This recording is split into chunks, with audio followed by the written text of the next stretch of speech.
Let's talk about Harry.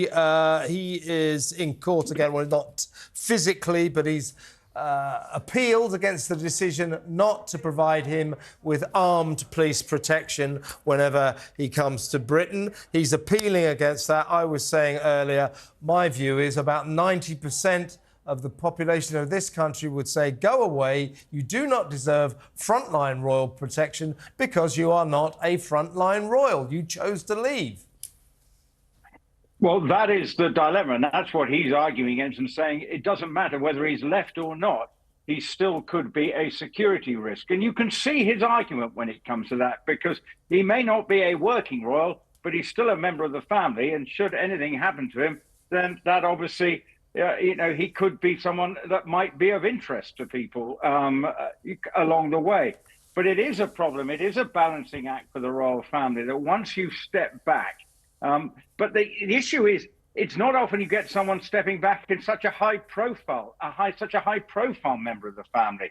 Now, the Duke of York has stepped back because of all the allegations surrounding his life over the years and his friendship with Jeffrey Epstein and various other things that meant that he's been made to step back. But he's sort of living on the estate at Windsor, which would have a degree of protection anyway, given the nature of where it is.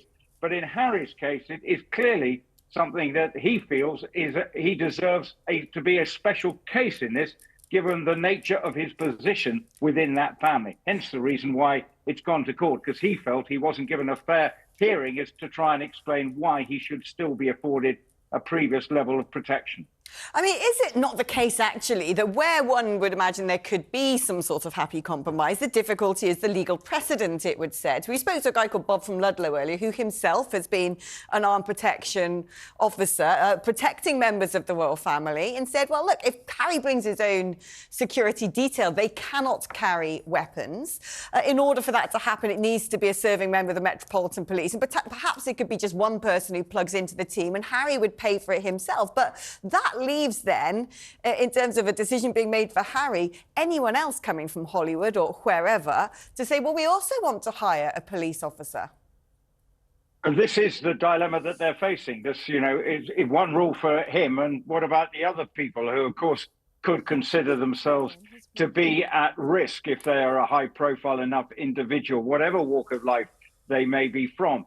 And this is what they've got to try and square away. But yes, it's not as if when he turns up for the coronational funeral that there wouldn't naturally be a level of security around him when he's over here. I think he's more concerned about when he wants to come over here for private visits or he brings his family over. And this is the problem for him. It's all right on state occasions because clearly the security operation is in full swing. But on more private matters, that's where he feels he should still be afforded the level that he had prior to his departure from being a working royal. It's not an easy one, but these 2.5 days in court will probably clarify the situation one way or another. Well, it's interesting that his lawyers are claiming he's treated less favourably than other members of the royal family. Well, he's not treated less favourably than Prince Andrew, is he? Who's also had his protection removed. So I don't think that quite stands up. As I say, I don't see why the hell British taxpayers should pay for the protection of a guy who lives in Hollywood. It's ridiculous.